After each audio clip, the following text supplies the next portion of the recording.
A person's future is shaped by their thoughts.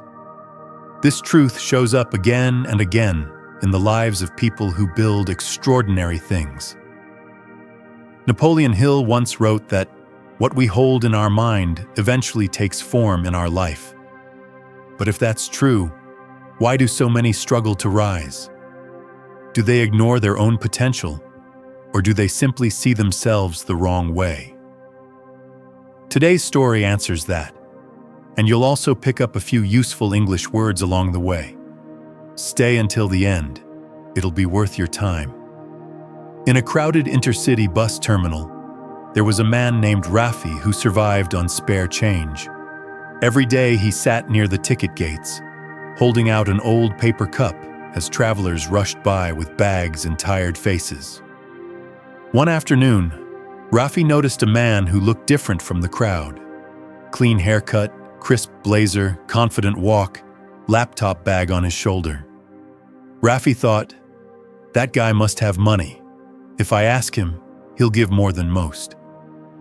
Rafi stepped forward and held out his cup. But instead of giving, the man paused and asked, "Do you only take from people? Have you ever given anything to anyone?" Rafi froze. Nobody had ever asked him that. Confused, he said, "Sir, I'm just trying to survive. I have nothing to give." The man nodded and replied, "If you truly believe you have nothing to offer, then you're not in a position to ask for anything. I live by exchange. If you offer value, I'll give value back. But if you offer nothing, I have no reason to give." With that, he boarded his bus and left. Rafi stood there stunned. He kept replaying the words in his head. The man wasn't cruel. He was honest. And for the first time, Rafi wondered if this was why people rarely gave him much, because he offered nothing in return. That night, Rafi lay awake thinking, if I want to receive, I must first give. But what could he give? 2 days passed. Rafi didn't beg. He watched people instead, how they reacted, what made them smile, what made them pause.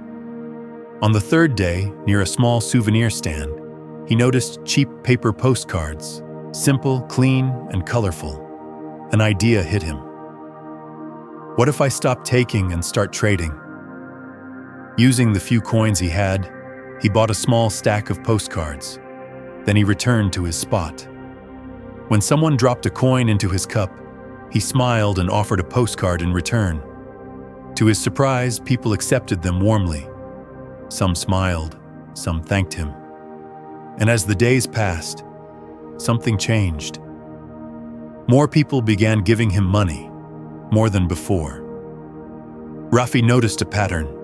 When he had postcards, people gave generously. When he ran out, the donations dropped. One morning, he spotted the same well-dressed man again, waiting near the departure lane. Excited, Rafi rushed over and said, "Sir, today I have something to give. If you give me money, I'll give you a postcard in return."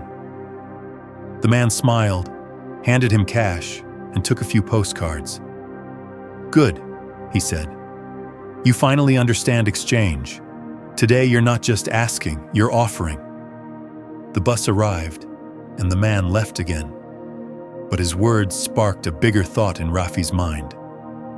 Am I really still a beggar? Then it clicked. People aren't paying me out of pity. They're paying for what I give them. That means I have a business.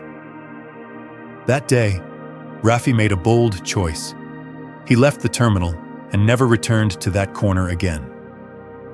6 months later, at the same bus terminal, 2 well-dressed men crossed paths and shook hands. One of them stared and asked, "Do I know you?" The other smiled. "We've met twice, right here." The first man looked closer. His eyes widened. "Wait, you're the man with the paper cup." Rafi laughed. "That was me, but today I run a small gift postcard business, and I'm traveling to expand it." The businessman looked amazed. "That's incredible. What changed?" Rafi replied, You taught me one of life's greatest truths. We receive when we give. That day I realized I was never only a beggar. I just saw myself that way. They shook hands again, now as equals, then headed toward their buses, each to their own future. Life is shaped by how we see ourselves. If you believe you're small, you stay small. But if you recognize your inner value, you rise. So don't limit yourself. See yourself as capable, useful, and strong, because when your thoughts change, your future changes too. If you enjoyed this story, comment what you learned and share it to inspire someone else. See you in the next story.